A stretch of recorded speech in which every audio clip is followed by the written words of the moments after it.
Luke 2, verses 8 through 14. And there were in the same country shepherds, abiding in the field, keeping watch over their flock by night. And lo, the angel of the Lord came upon them, and the glory of the Lord shone round about them, and they were sore afraid. And the angel said unto them, Fear not, for behold, I bring you good news of great joy that will be for all the people. For unto you is born this day in the city of David a Savior, who is Christ the Lord. And this will be a sign for you. You will find a baby wrapped in swaddling cloths and lying in a manger. And suddenly there was with the angel a multitude of the heavenly host, praising God and saying, Glory to God in the highest, and on earth peace among those with whom he is pleased. And it came to pass, as the angels were gone away from them into heaven, the shepherds said one to another, Let us now go even unto Bethlehem, and see this thing which is come to pass, which the Lord hath made known unto us. And they came with haste, and found Mary and Joseph and the babe lying in a manger. And when they had seen it, they made known abroad the saying which was told them concerning this child. And all they that heard it wondered at those things which were told them by the shepherds. But Mary kept all these things, and pondered them in her heart. And the shepherds returned, glorifying and praising God for all the things that they had heard and seen, as it was told unto them. Well, that was some night, wasn't it? Sure was.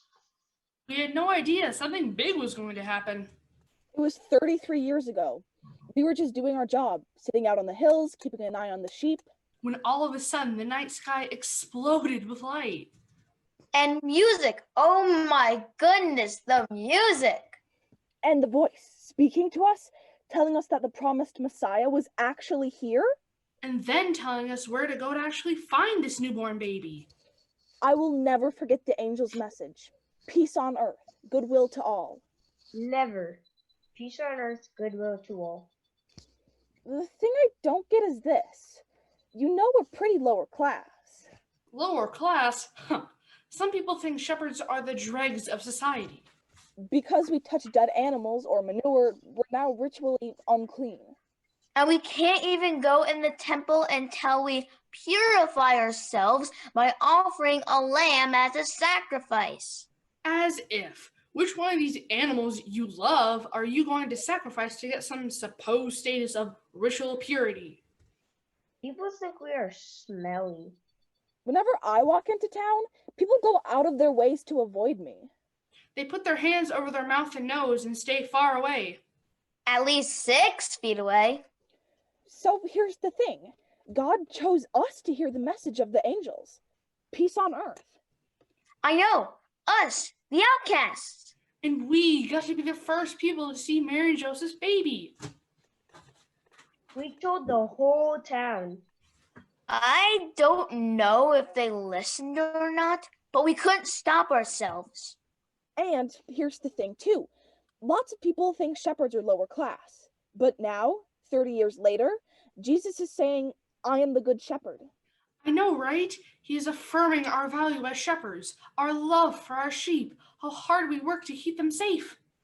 Jesus truly is teaching all of us a new way of thinking, that his vision for us is to have peace, not conflict.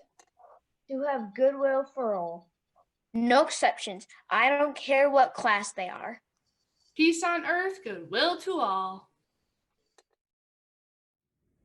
On Christmas Day in 1863, Henry Wadsworth Longfellow was inspired to write the poem we now know as the Christmas Carol, I Heard the Bells on Christmas Day. He was a celebrated poet and author, and many of his works helped shape the American character and its legacy. Much of his poetry imparts cultural and moral values, particularly focused on life being more than just material pursuits. But this highly educated and celebrated man knew suffering. Already suffering a deep depression over the death of his wife in 1862, Longfellow suffered another blow in March of 1863.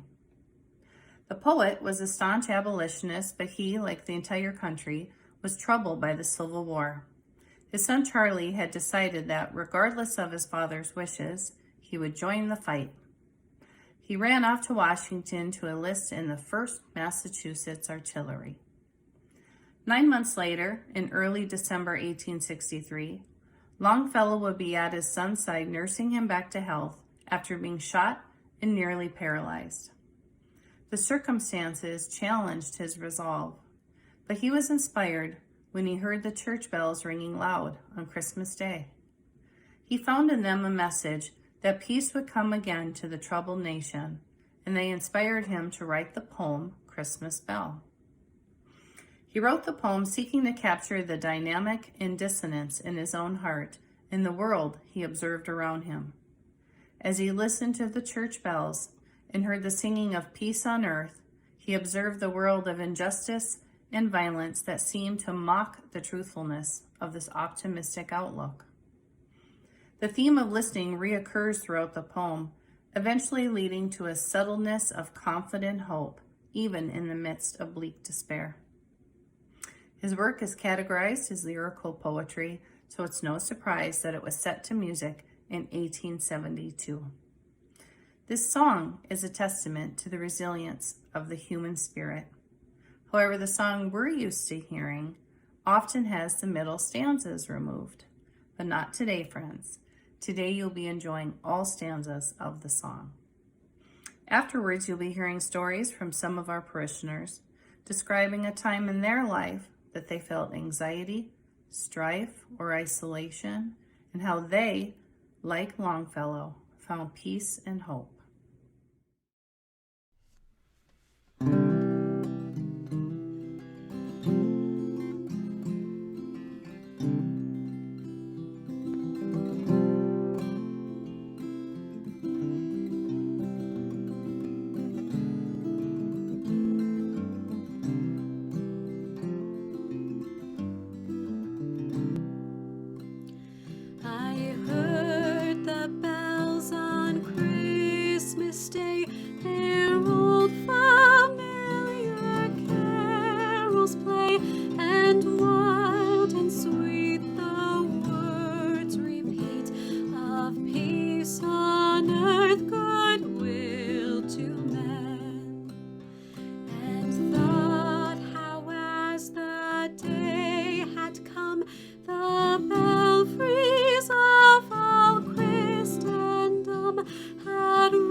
Then pealed the bells more loud and deep. God is not dead, nor doth he sleep. The wrong shall fail, the right prevail. With peace on earth, goodwill to men.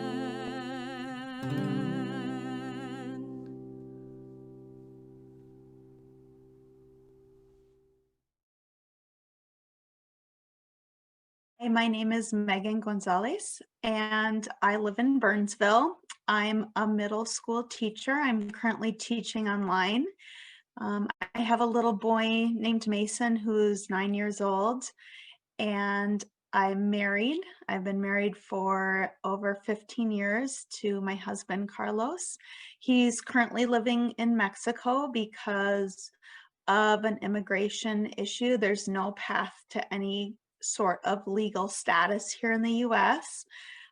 So he is currently in his second year of law school.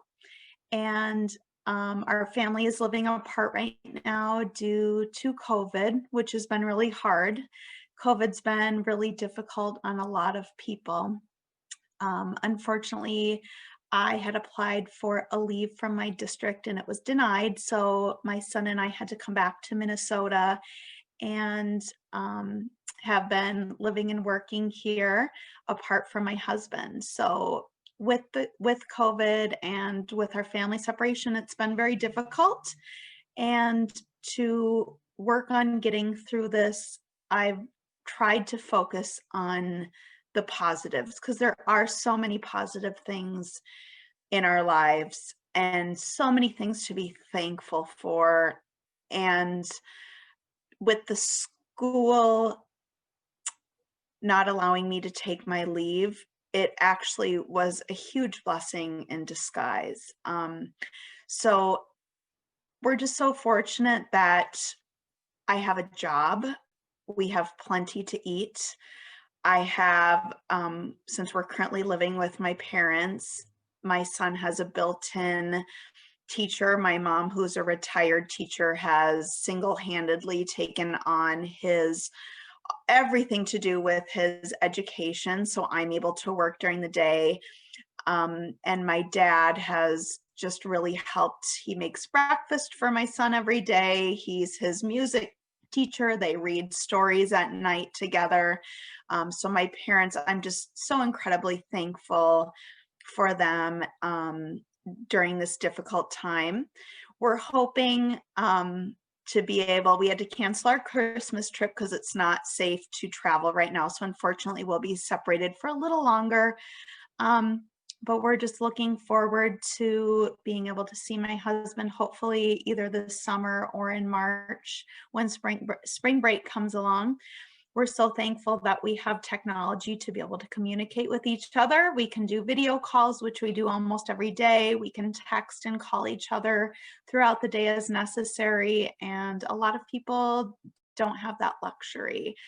So again, being able to be back here and spend time with my parents is just really a gift from God. It was a blessing in disguise to be able to be back. I feel so thankful that I'm able to live in the US where we have great health care and a great supply of food and other things that we need. So we're just really trying to focus on all the amazing positive things in our lives during this difficult time when we're feeling somewhat isolated and sad to be separated, but always trying to find the good whenever possible.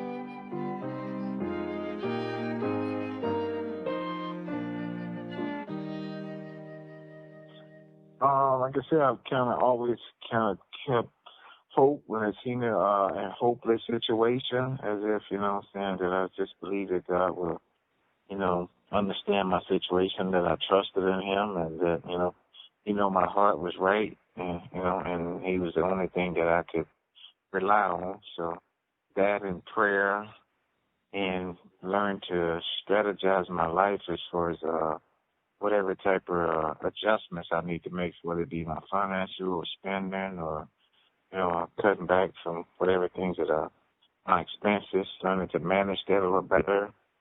And like I said, prayer, praise, and then a few people. I always try to keep a couple people in my life that I could call as far as for prayer. That, they would pray for me and I pray for them. So it's just probably, and along with a lot of reading too, though. So, but these was the main things that really helped me to just learn to take one day at a time and not look too far ahead. So because God only give you grace for the day, you know. So it's said daily bread, not monthly or weekly bread. So just learn to be patient, you know, and just hope for the best, you know, respect the best, and that life ain't gonna always be this way, you know. So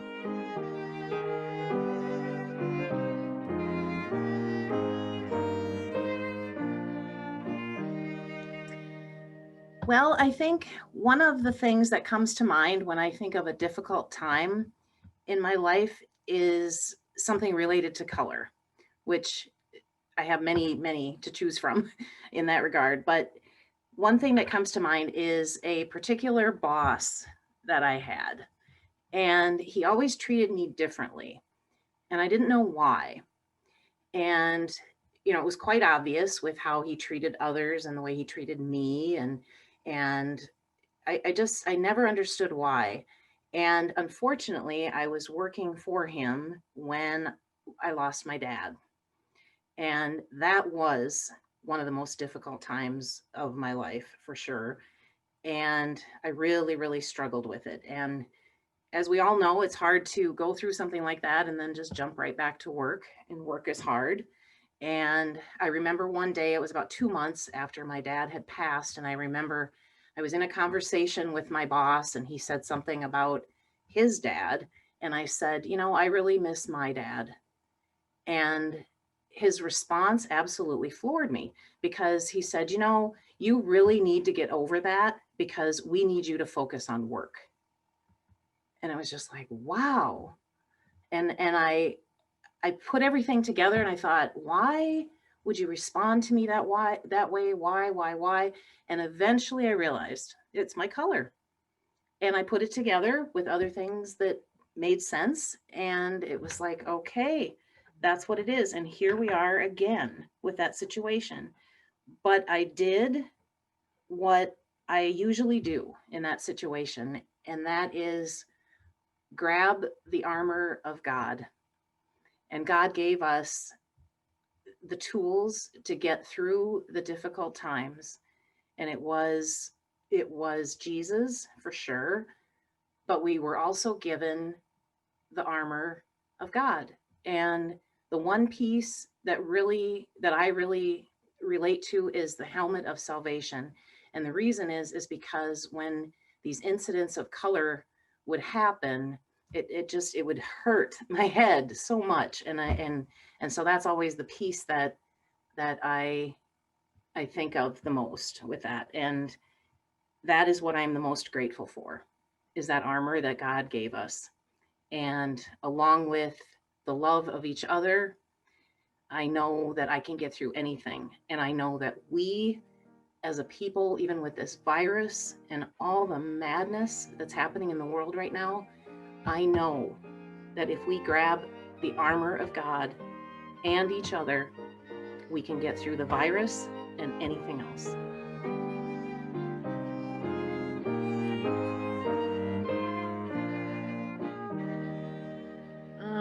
The first one is Im Keller, which means in the cellar.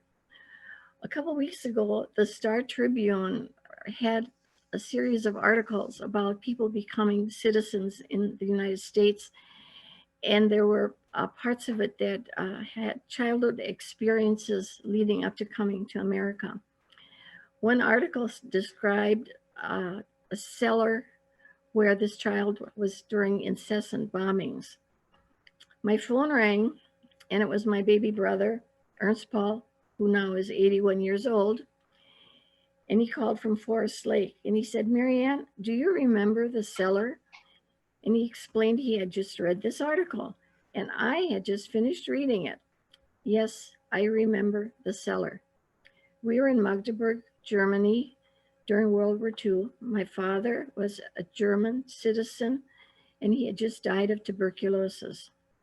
My mother was an American citizen from Larchmont, Minnesota, and she was in Magdeburg with my brother, age 5. No, I'm sorry, my brother, age 3, and I was 5. The Allies were bombing Magdeburg using a technique called saturation bombing. In Germany, it was called teppich bombing, which means carpet bombing. Saturation bombing meant systematically bombing, and eventually the entire area would be bombed. However, it was done randomly, so you never knew if it was going to be in your neighborhood. Every evening, several times at night, we would have the sirens go off. We would turn all our pictures and mirrors so the glass was to the wall, and we would trudge down to the cellar. January 16th, 1945, we were in the cellar in our apartment building. My brother and I were the only children there because most of the children in Germany during the war were in the countryside because it was safer there. We could hear the planes and the whirl of the bombs and bombs exploding. My mother said, "Those are my countrymen and we will win." And as a child, it was really hard for me to understand that comment. My brother started calling out and praying, "Lieber Heilung, dear Savior." The others in the cellar asked my mother to shut the kid up. And my mother said, "I will never ask my child to stop praying." The bombs kept coming closer and closer, and then they stopped. We went outside and everything around us was in flames.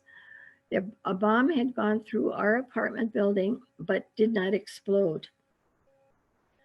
Lieber Heilung, Emmanuel, God with us. My mother's favorite Bible passage was Psalm 91. And here are verses 5 and 7. You will not fear the terror of the night, or the arrow that flies by day, or the pestilence that stalks in darkness, or the destruction that wastes at noonday. 1,000 may fall at your side, 10,000 at your right hand, but it will not come near you.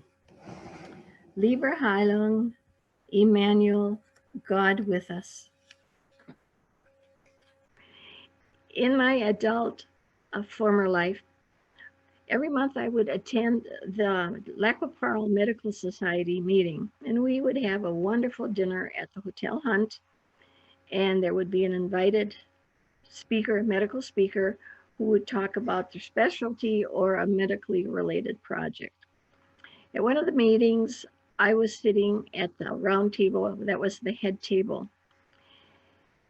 And I don't remember what the topic was for the evening. The speaker was introduced, and then he started talking about himself, and he mentioned that he had been a bomber pilot in World War II. A few questions were asked about his time in the military, and he proceeded to explain things.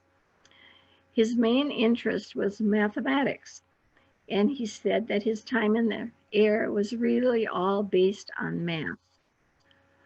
How so? Well, he was involved in an air raid strategy, he explained, called saturation bombing. A grid was drawn over an area to be bombed, and a preset plan determined the order of the bombing runs until the entire area had been covered. Saturation bombing. My table mates listened with rapt attention. I listened and thought, and I asked, "Where did you do these bombing runs?" And he said, "Oh, you wouldn't know the town at all. It was a town on the Elbe River called Magdeburg, and it was about the size of Minneapolis." And I very quietly said, in Germany, that was called teppich bombing, carpet bombing. And I was a child, 7 years old, living in Magdeburg at that time. After one of the air raids, my mother, brother, and I left. There had been over 20,000 people killed. There was silence. I had totally destroyed the mood at the head table. My father, Fritz Kircher, was born in 1901, and he died in 1943 of tuberculosis. He'd been drafted into the German army, but he was so ill he never made it through basic training. He was buried in Field 19 in the Magdeburg Municipal Cemetery. Field 19. When the Allies marched into Magdeburg, there was fighting, building to building, and tombstone to tombstone in the cemetery. My brother and I and my mother were with my Oma, my grandmother, in a village, Borna by Leipzig. And when the Americans walked into or marched into Borna, we had sheets hanging out from all the windows, and a lot of people were waving white cloth. Totally different approach to situations after the war. In 1946, my mother, brother, and I were in Larsvant, Minnesota, living with my grandpa, Ole Haken Isaacson.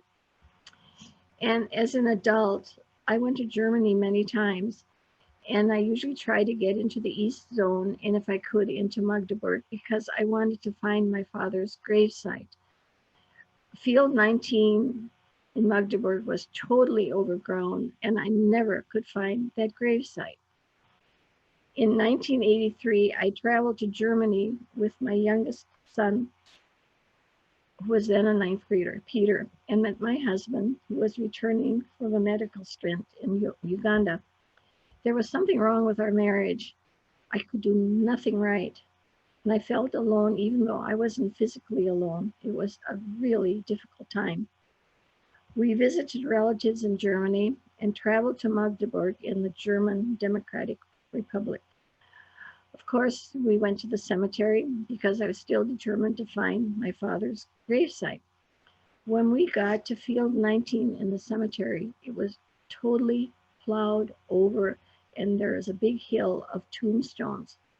Now in Europe, because land is precious, it was common after a certain number of years, you would plow up parts of the cemetery and recycle them.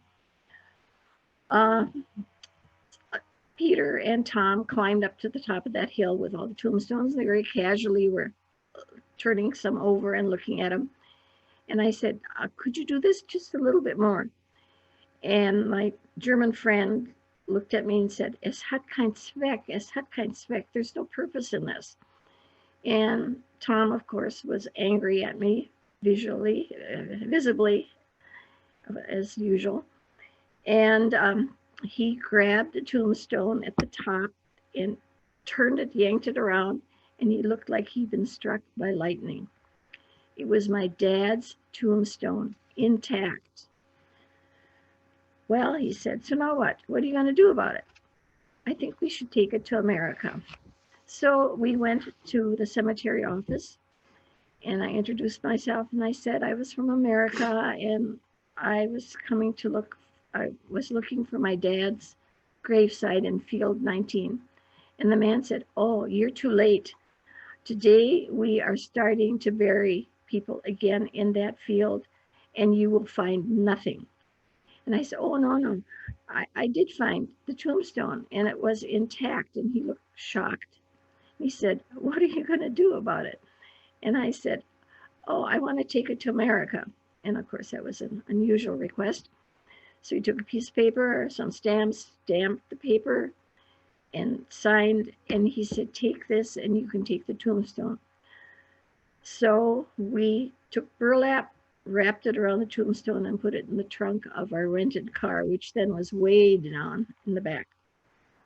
We drove to the border, and of course there were police dogs there, soldiers. They took our papers, and then they said, do you have anything to declare? And I said, yeah, wir haben ein Grabstein. Yes, we have a gravestone. And they looked at me funny and said, can we check your trunk? So they did. Came back and said, yeah, this is a Grabstein. Took a while, but they finally let us go. We left the gravestone at my Tante Herta, my aunt's, in Langenhain near Frankfurt, and my marriage fell apart. I felt abandoned and alone. but I always thought about the miracle of finding my dad's tombstone, and I took that as a sign of comfort and solace. About 7 years after that, I met Mr. Wonderful, Don Bennett, and we went to Europe, and he met my relatives, and he saw the tombstone. And in '94, we got married. Don, for my birthday that year, had contacted my relatives and asked them to send the tombstone, which they did, air freight. The tombstone is now in the Two Harbors Cemetery by my mother's gravestone. The two tombstones are together. I truly believe that God and those who have been part of our lives communicate with us in many ways. And I believe in miracles. And I think God walks with us in a lot of unexpected and trying circumstances. We need to recognize and celebrate that holy presence. Emmanuel, God with us.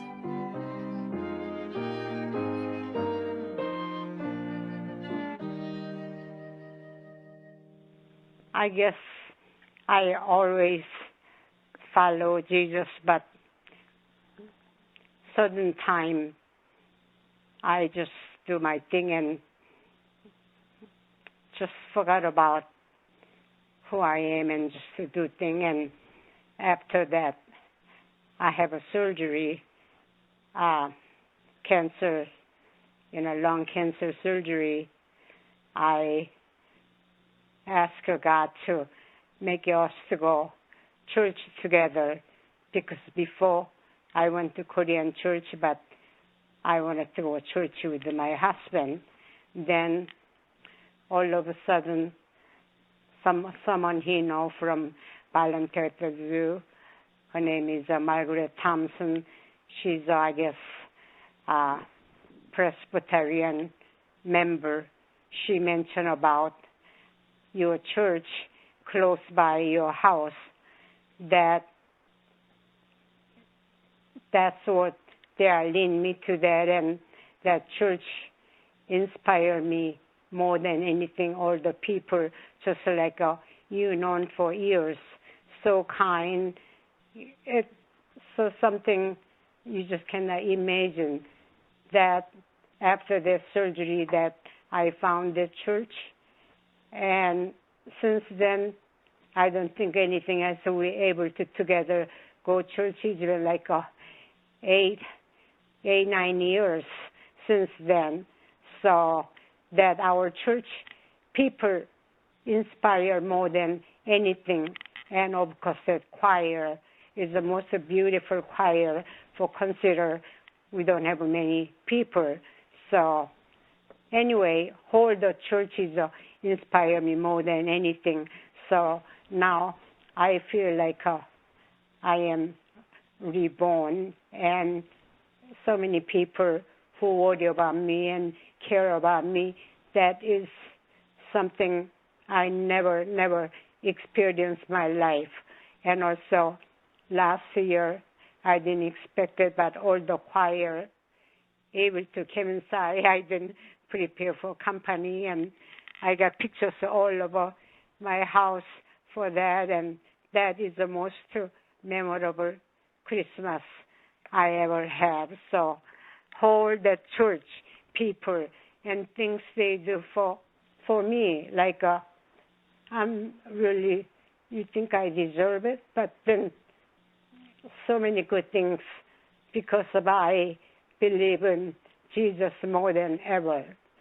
So many things that church inspire me.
I heard the bells on Christmas Day,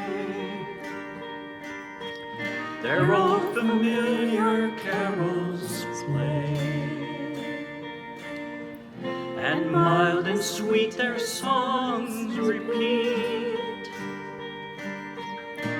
of peace on earth, goodwill to all, and the bells are ringing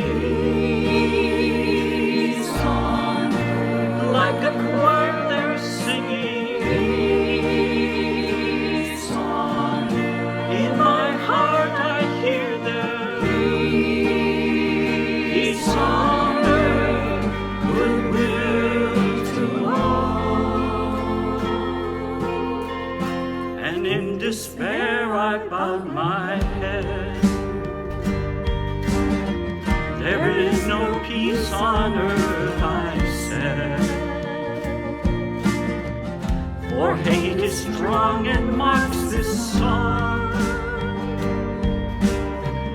A peace on earth, goodwill to all.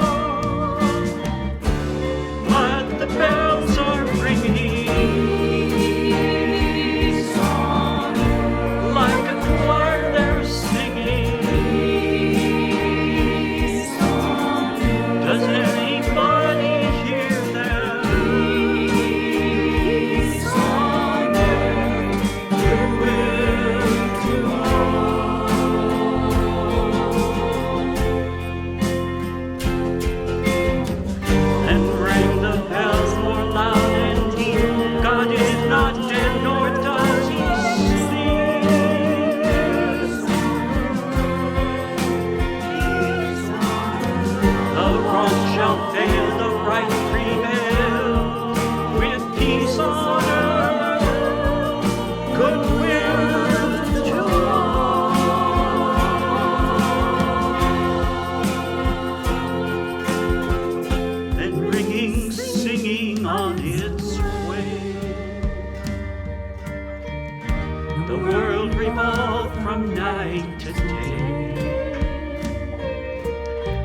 A voice, a chime, a chance of life. A peace on earth, goodwill to all.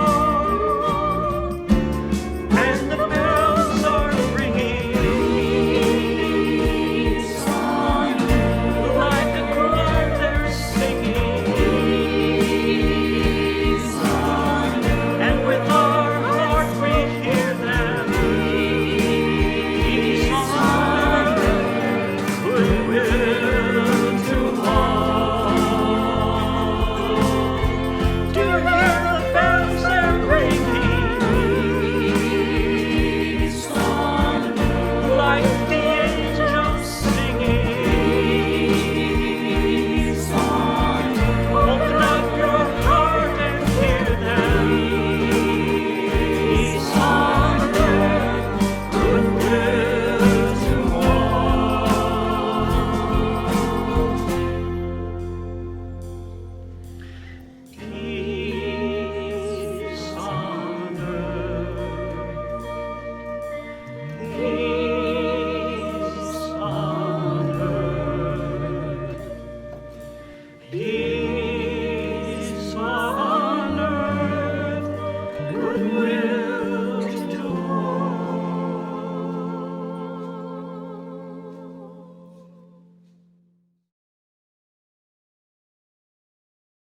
2,000 years ago, the angels said to the shepherds, "Glory to God in the highest, and on earth peace, goodwill to all."